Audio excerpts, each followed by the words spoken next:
Nerderotic.com. Welcome back to Nerdrotic, everybody. My name is Gary Beekler, and I come to you from Nerdrotic.com. And Captain Marvel is failing the comic industry again. And will the MCU have the same result? I believe so. Why? Well, there's multiple reasons why the MCU and superhero films are making billions of dollars, but none of that is trickling down to the comic book industry. Well, a lot of that has to do with Disney. A lot of that has to do with the way the market is set up. The direct market, which is the direct retail market for comic shops, means you can generally only buy comic books in comic book stores. They aren't in 7-Elevens anymore. They aren't. They're ending up at Walmarts now. But we are a long way from being able to buy comic books everywhere. It is the one industry that turned millions into thousands, basically. And I think with this Captain Marvel comic book, the most recent, I think it's the 5th or 6th version of Captain Marvel, if you count Miss Marvel, relaunch that they've tried to do in comics. I think this is a perfect example of why the comic industry is failing. Now, Captain Marvel, #1. We have, the reason I've been waiting for this video is because we have the February sales for comics in. Now, this is comics sold to comic shops. This isn't comics sold to actual people, but it's a great indicator. And Captain Marvel is supposed to be the Superman of Marvel Comics, the namesake, the face of Marvel, and she will be the face of the MCU, but to comic fans, she is the face of SJW Marvel. While that isn't the thing that killed the comic book industry, that was the straw that broke the camel's back. Let's go to the January sales numbers. Captain Marvel #1 was the second best-selling comic book for the month of January, selling 111,391 comic books, which is certainly a lot. Wow, she seems pretty popular, especially when those comics were being sold at $4.99 a piece. Now, comic shops generally get a 55% discount on Marvel comic books, so they could make a decent chunk of change.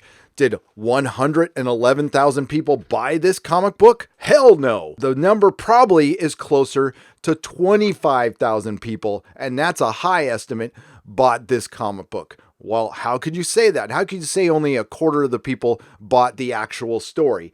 This is how Marvel cooks the books, basically.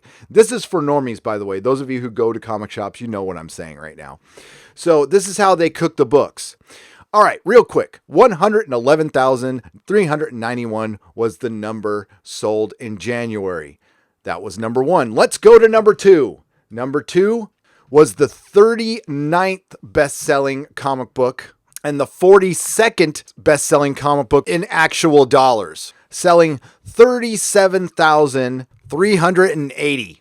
And I'll tell you right now, the amount of people who actually bought the story to read it is maybe half that. Either way, Marvel got their money, but the comic shops probably didn't get their money back. But say all 37,000 plus sold to actual customers, and say there wasn't any variance involved, which means those were just singular comics that weren't selling the same story with a different cover, and they were selling at $3.99. And I'm going to round up here and round down. The comic shops get a 55% discount on these comics, which means the comic shops and Marvel Comics had about $90,000 to $92,000 each to split. Now, Marvel made out okay, but that's not counting their printing and shipping costs. And the $92,000 for comic shops is spread over 2,000 comic shops, but it's certainly not a lot of money. Let's go to Box Office Mojo and see how the movie's doing. Captain Marvel tops $760 million worldwide, and she sells 37,000 comic books in the United States, a country of over 330 million people. Wow, she's really not that popular. And honestly, as a former comic shop owner, I'm telling you right now, half that were sold to actual people, and I think I'm being generous. How is this possible? How is this ruining the comic book industry? Well, remember, #1 sold 111,000 copies plus. Let's go to the cover checklist and its variant covers. Now, Captain Marvel #1, 2019 Marvel Comics covers. So there's 23 covers there. Say you're a customer who wanted to buy all those at cover price. And by the way, no comic shop would sell all of those at cover price. More on that later. But say you're a generous comic shop shop and you sold them all at cover price. It'd be about $120 to that collector for buying the latest number one. January was filled with number ones. This is how you burn out your shop, and this is how you burn out the collectors. This is to cook the books to make it look good to management, to justify your company's existence. Each of these number ones you see for Marvel here all had their own set of variants. The amount varies, of course. These are for collectors who, for the most part, happen to be completists. Who's a completist? Somebody who needs to have a complete collection. And these are the most important customers you have because they come in once a week. They have a subscription pull box. What's a subscription pull box? That is somebody who gives you a list of titles and they buy them once a week, once a month. They come in and they buy those comics. They are the backbone of any comic book shop, but you burn them out by putting in too many variants, and they feel like they need to buy them because they are collectors. And let's face it, some of us collectors are a little bit obsessive compulsive. Marvel is basically a drug dealer. You are not growing the comic market this way. You're burning it out. And it has finally died because within the stories of these comics that you're burning everybody out on, you injected a bunch of personal politics and alienated a bunch of the people who would buy all of those covers, even at inflated cost. Now, here's a variant that's called a 1 in 10. That means for every 10 regular issues a comic store buys, it gets a variant. Generally, I sold those variants at the cost of those 10 comic books, not the profit, the cost. And that would make up for me buying extra copies to take a chance on for Captain Marvel. Again, it used to work when you didn't saturate the market, but you did. And that's why 3 more comic stores are closing in the next month. The reason this is on my brain is Two Cats Comics is right down the street from my P.O. box, and it used to be within a mile of my old shop. I know Christian. Christian's a good guy, and he probably doesn't want to get involved in this stuff, and I really don't want to speak for him, but I'm talking about comic shop owners on a whole who have been closing down. None of them have been talking about the giant pink elephant in the room, SJW Marvel. We have the MCU going down the identity politics highway, and that's what many of us were worried about with Captain Marvel the film, because it is clearly going in that direction,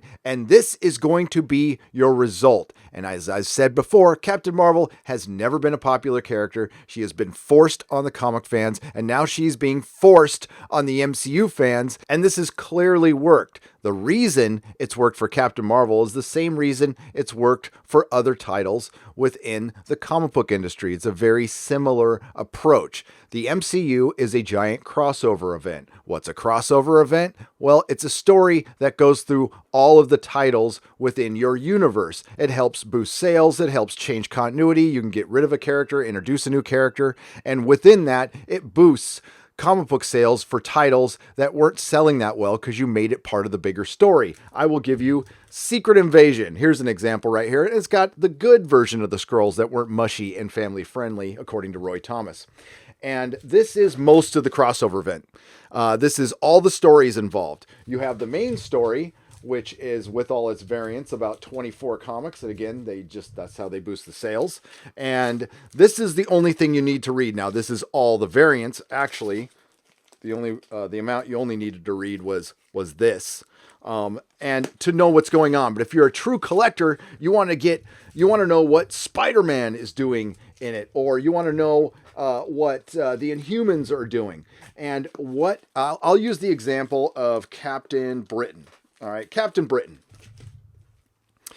Captain Britain was involved in it. How was it involved? Because of the Secret Invasion moniker now. So Captain Marvel, the film, basically is part of this big crossover. Captain Britain is a comic that normally I would sell about 10 or 12 off the shelf, but while it was involved with Secret Invasion, I sold 50. Of course, because people wanted to know what Captain Britain was doing in Secret Invasion. But once Secret Invasion was over, it was back to selling 12 off the shelf, and it ended up getting canceled within a year.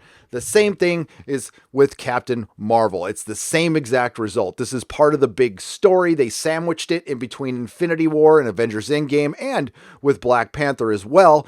Of course it was going to do well. But if she embarks out on her own without other Marvel superheroes in her story, unless they do a Winter Soldier type of sequel, you will get the same result with a lot of these stories. That's why MCU fans, for those of you who haven't read the comics, don't look for a clean ending with Endgame. Look for the end of the story for some of our main characters, but look for a continuing of the story with our new characters. Will they introduce a new big bad at the end? Maybe, possibly. I can't see them doing a hard bookend for it because that would be an out for a lot of people.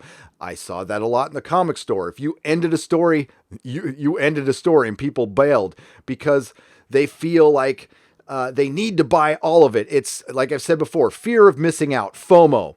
And that's what the comic industry is based on. And, it's really reflected in the Marvel Cinematic Universe. Now, the Marvel Cinematic Universe is stronger than the entirety of the comic book industry right now. And, we got the Marvel Cinematic Universe at the cost of the comic book industry, in my opinion, because of Disney. They used to work decent together in the beginning. Marvel has never been nice to retailers, but I remember when the Iron Man film came out, they made a point in Marvel Comics to make the comic good, put a good creative team on it, and make the comic book character be somewhat like the character that's in the film. So they reflected. So somebody could watch Iron Man, walk into a comic book store, and pick up an Iron Man comic and feel like they're reading close to the same character. That is not the case anymore. For Christ's sake, they made Captain America a Hydra agent and basically a Nazi in the comics, and then they fixed it with somebody barfing up a piece of the cosmic cube. Kind of interesting as it relates to the ending of Captain Marvel. So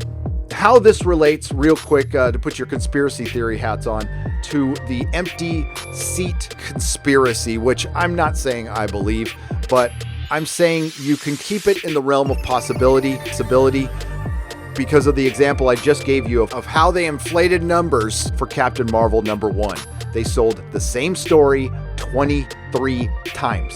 That is an example of a company that is owned by Disney cooking the books. Now, it could be completely different from movie theaters. I've never worked in a movie theater, so I have no idea, but I can see how they inflated ticket prices, how they gave this movie every chance it could to succeed by front-loading it, by releasing it in all or almost all the international markets. So don't think that companies don't do this, and I know many of you know that, of course. But for those who are denying that Disney might try something like this, well, they've done something like this in the comic books. And let's not forget flexing their muscles at YouTubers and quote-unquote trolls, coming out and admitting it, according to sources. So there you have it, everybody. Captain Marvel fails the comic book industry once again, and the new version of Captain Marvel in the comics looks like it's heading towards being canceled for I've lost count, 7th, 8th time maybe? Who knows? Hey, if you like this video, please like, share, and subscribe. If you didn't like it, thanks for listening this long. I look forward to hearing from more Captain Marvel bots. It's been pleasurable, to say the least. Me and Mrs. Nerdrotic get a kick out of reading the nasty comments in the morning, but they are greatly outnumbered by all the compliments we are getting, and we welcome those, of course. Thank you so much for all of your support. Thank you to all the new subscribers. You are welcome here. And you know what? If you like Captain Marvel, you're welcome here as well, because unlike our critics, I won't berate you for liking the film. I'll just simply disagree with you. Go to nerdrotic.com for the live stream schedule. Everybody have a great day, and may the small folks sing songs of your greatness. Nerdrotic.com. Please subscribe.